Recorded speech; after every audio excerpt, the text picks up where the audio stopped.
I am so excited to introduce our Direction, Not Perfection community today to Ben Smith.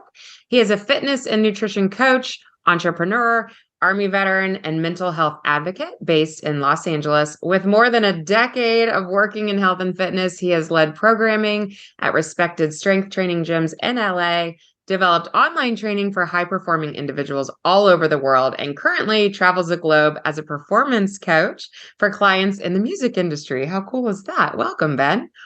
Hi, thank you so much for having me. It's great to be here. I'm so excited to have you. We're going to connect on so much, so it's always like where to start. Yeah, But that's such a nice I think intro. Holy crap. Did I write I that? feel you wrote that. I think I wrote that. Yeah, that's great. Well, thank you so I much for know having me. It's great to be here. it truly is awesome to have you.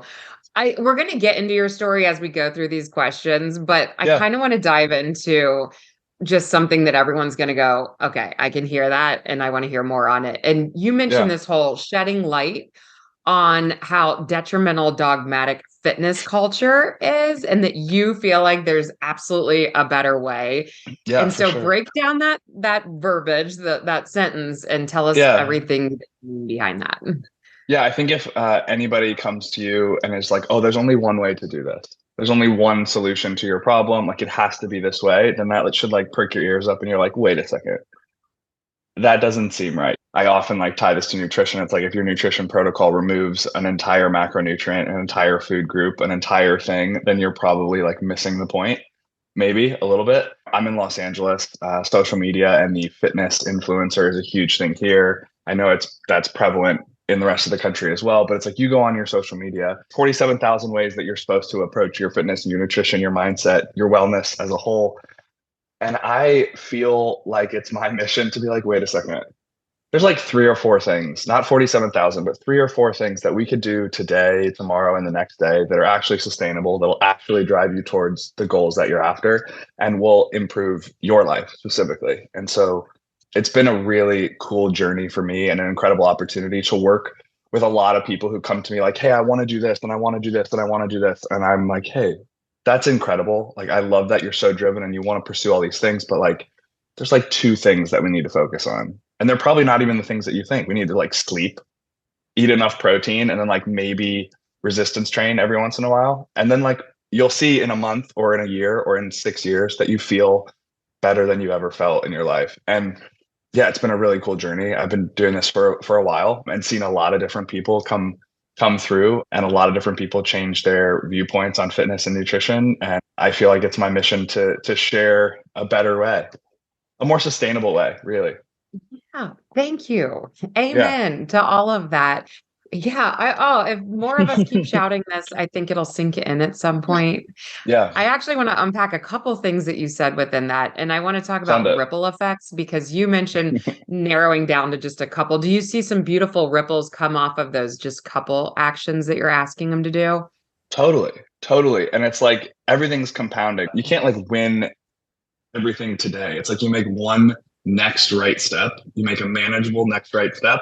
And then through the process of getting comfortable with one change at a time, you're able to like make more changes and more changes and more changes. And I think like me saying, like it's two or three things that we should focus on, it does a bit of a disservice to the person who's making the change. It's like you focus on two or three things and then you focus on two or three more and then you focus on two or three more. But I think the most important thing is like through these like small incremental choices or these small incremental changes or decisions that you make on a daily basis, you're able to not only impact yourself. I like to divide things into connection to self and connection to other, but it's like through the process of building confidence in yourself and doing the things that are best for you, you're able to also impact others in a more positive way. And it's like not just through your actions and through your example, but through, being a healthier, fitter, more well-rounded person. I talk to a lot of parents and I'm like, hey, like the most important thing that you could do right now is to have an incredible relationship with yourself, your partner, and your children. Your physical fitness is the gateway to all of that. Like you being the healthiest, fittest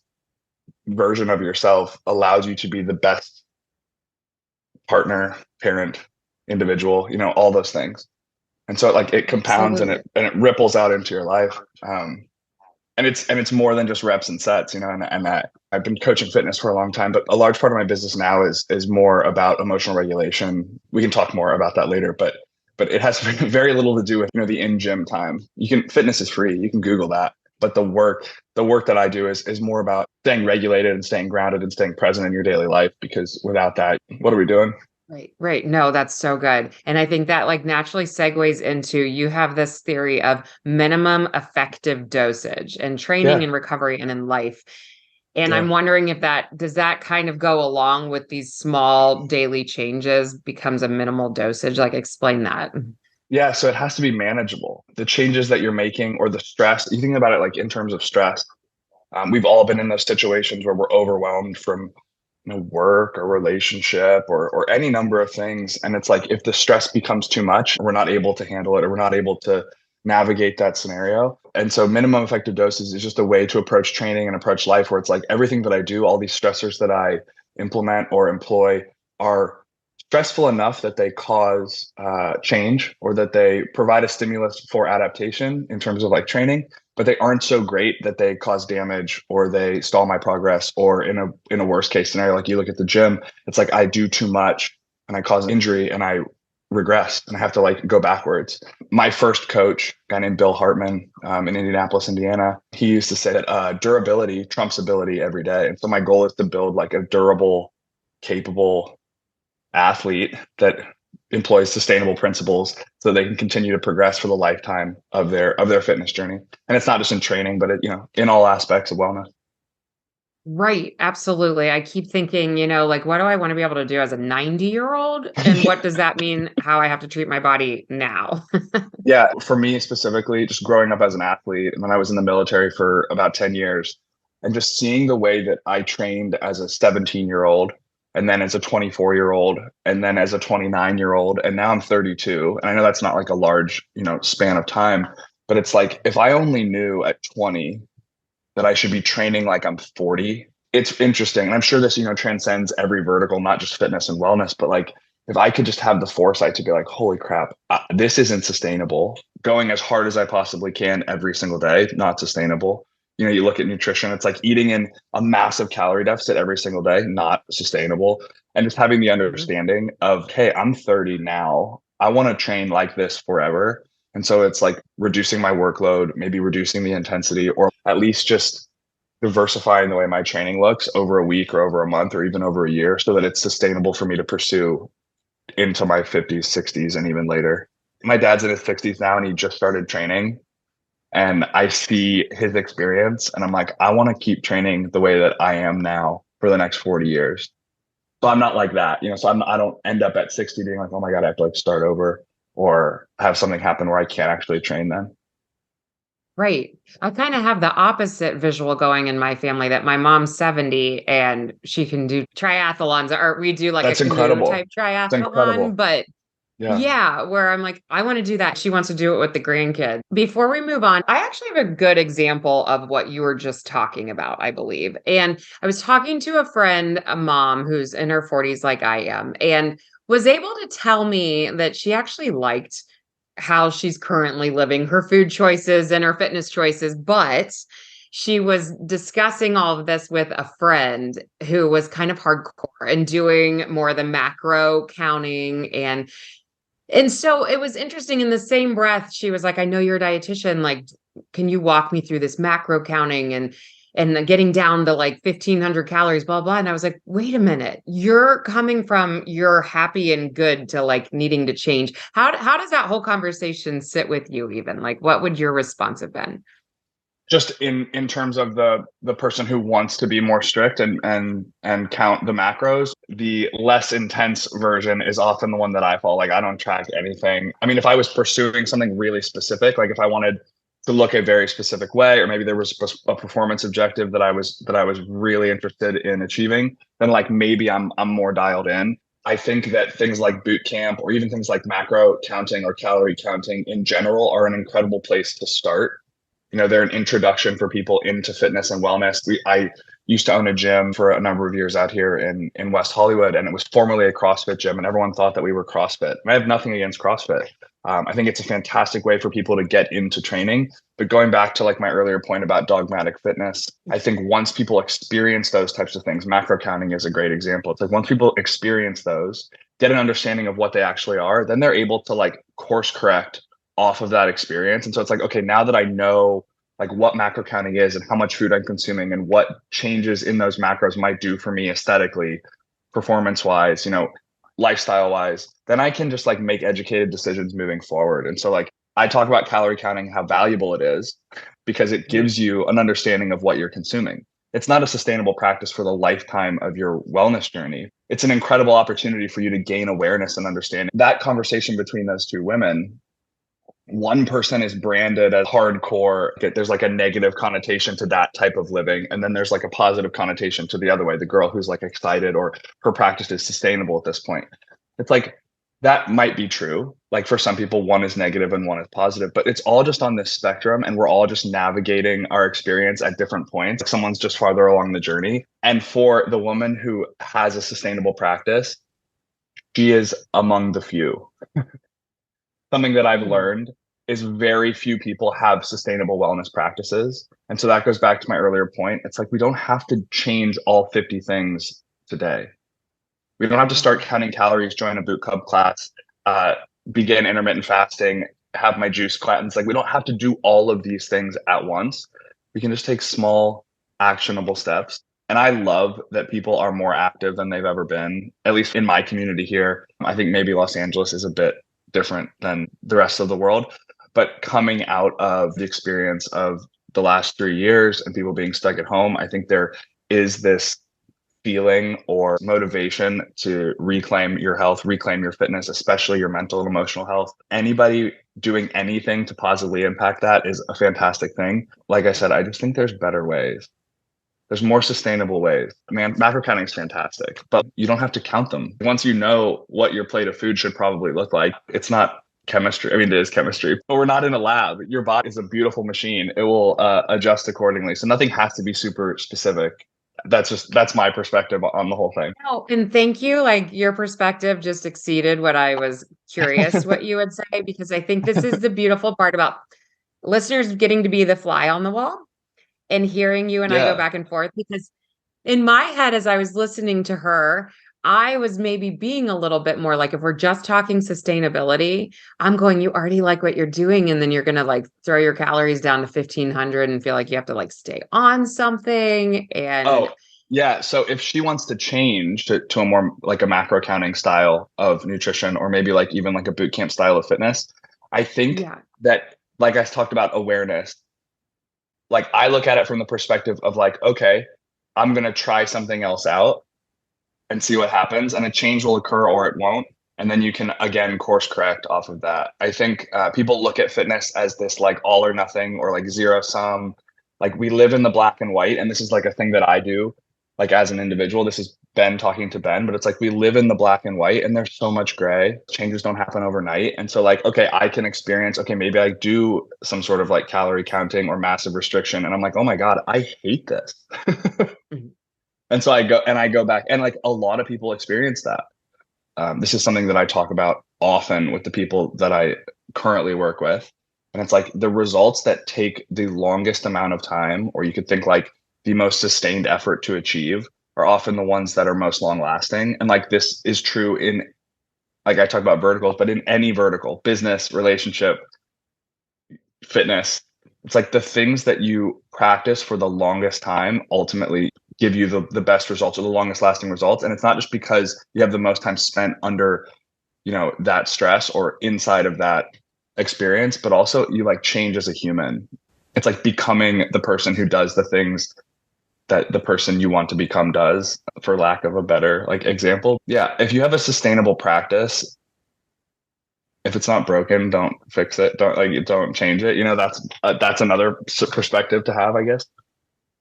No, and I love that you mentioned like you were the gray area for me as we're talking black and white and Yeah. gray area, because you went gray there where I was like ready to go more like, Yeah. well, of course don't change, but what if that's good for her? Like, what if she wants to go Yeah. experience it? Like you don't know until you try. And this is in training also. Like my background is strength sports and sports development, and like I've been training like a powerlifter my whole life. Of course, the way that I approach training is going to be biased as a strength guy and a performance coach. And so the introduction to fitness for everyone that I work with is like, all right, let's get you under some weight and let's get you moving some weight.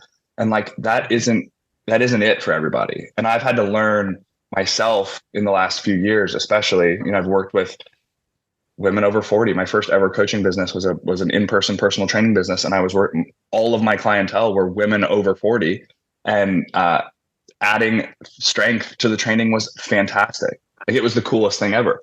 And then I had a gym and the clientele was younger. There was different demographics in the gym, and it's like not everybody needed that. And so being open to other methods of fitness was really cool, like incorporating yoga and incorporating Pilates. It was really cool. And something that I wouldn't have been excited about had I not taken a step back and been like, oh my God, it's not one or the other. It's like we can have all of the things or parts of all of the things. Right.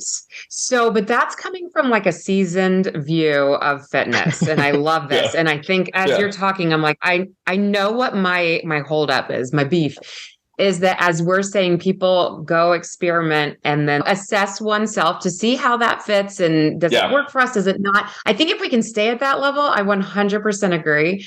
My fear always is the person that goes and tries and then it feels like it goes in the fail camp. Yep. Like how do we get people to stay in the just try it? And then if it doesn't work, back out. Like it's okay. Yes. The question I get asked most is how do I start my fitness journey? Or like we could apply it here. It's like, how do I get into my calorie counting? Or how do I get into my macro tracking? Or like, what is the thing that I do? And those are great questions, but I think people are often arbitrarily just choosing a thing. Or it's like a friend says something and they're like, oh my God, I have to do that. It's like shiny object syndrome. It's like, oh my God, I have to do that because that person was doing it. Even though my practice is totally sustainable and I love what I'm doing. It's like, I have to like go after this thing because Susan is doing that thing and she says it's great. But I challenge people to become curious about a thing that interests them. For me, macro counting isn't it. Like I'm not interested in that.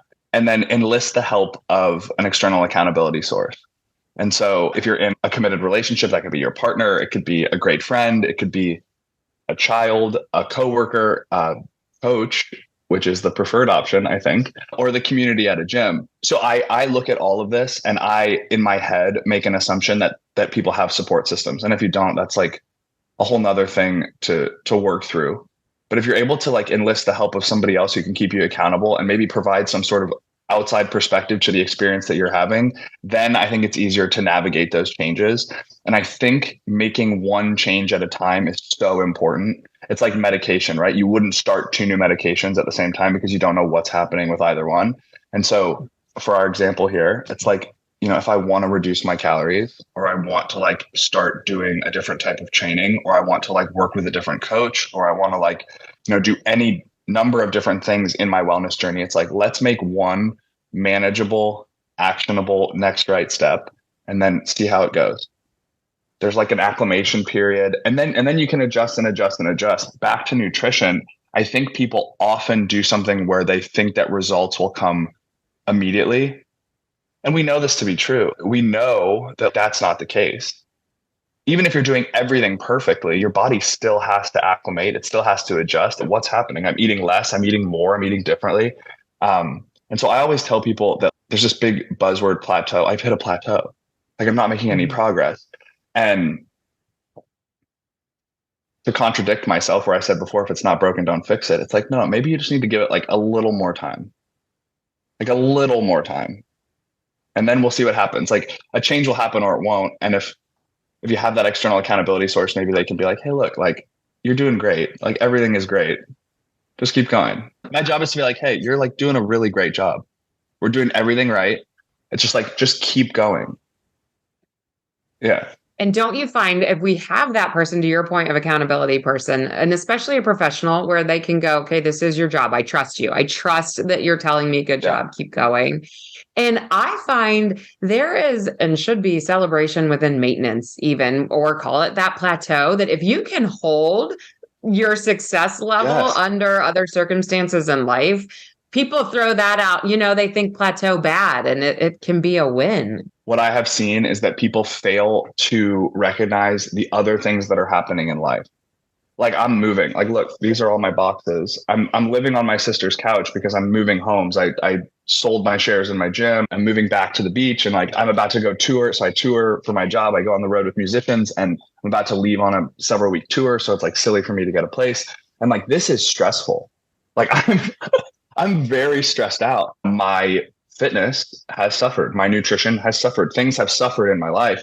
And if I didn't recognize the fact that like, oh my God, this is a stressor, the same way that training is a stressor, the same way that a new diet is a stressor, especially a calorie, reduction is a stressor. Any sort of relationship stress is stress is stress is stress. And so to maintain your fitness or your wellness across a period of time where there are endless amounts of stress coming in, that's such a win. That's such a win. Yeah, me getting to the gym twice a week right now is a huge win. Huge. Right. We're all over the place, but like these are such important things to think about. And as an athlete or as a human trying to be fit, in the world, for a long time I struggled with goal setting. And I would set goals that were like, hairy and audacious, these big goals. Like often they were aesthetic based, or when I was in the military or an athlete, it's like performance based. And like you have very little control over that like big end goal. But I have absolute control over like getting my running shoes on and getting into the gym. And so now I've changed my focus into practice oriented goal setting. And it's like, my goal is like just to get in the car because I know if I get in the car, then I'll go to the gym. Mm-hmm. And it's been such a cool thing. It's been such a cool thing. And like even myself, a guy who loves training, I've enlisted the help of an external accountability source. My best friend meets me at the gym 3 times a week at 5 a.m. And we train together.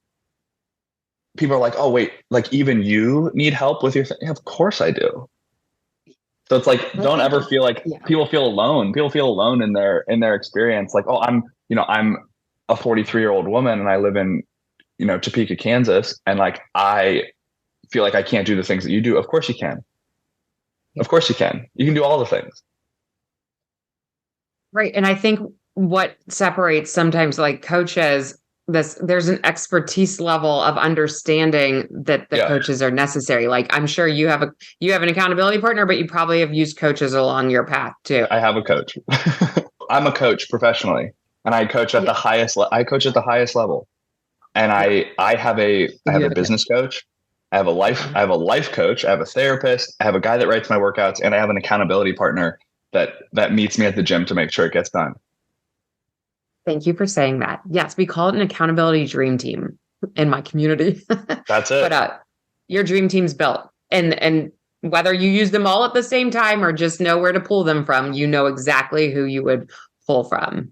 Totally. Very early on, I talked about most of my work now is about emotional regulation and like staying present. And it's funny because all of the things that I coach now are things that I've struggled with in my own personal life. And so this has been a massive effort for me. And like through the practice of coaching, I get more out of it than an athlete or a client ever would get out of it. And something that's been so interesting for me, it's like there's one aspect of being consistent and like continuously showing up for the practices that are incredibly valuable. Like my morning routine, I do it every day. There are things that show up all the time, but then also with this accountability dream team, I'm able to maybe have a little bit of awareness because I'm trying to stay present and grounded as often as I can. I have more awareness around how I'm feeling in the moment, and I can triage certain situations. If there are times where I need to see a therapist, then I'm able to lean on my therapist more than maybe my business coach because I don't necessarily need him. As you continually grow and gain more awareness around how you're feeling in the moment, then you can make better choices. It goes back to like the stressors in your life. Okay, I'm moving and I don't have a home. I'm about to travel for a month. Like the thing that I need to focus on right now, more than maybe my physical training, is the breath work and meditation practice that I do. Knowing where to divert. I was going to say, I'm going to stop you there for the individuals and our listeners who are going, I like this guy. I like where his brain goes. All of this. There is a whole emotional component that is coming in part 2. Yeah. And so for now, we are going to let our listeners know where to find you. And then we'll be back next Friday to really take the deep dive emotionally.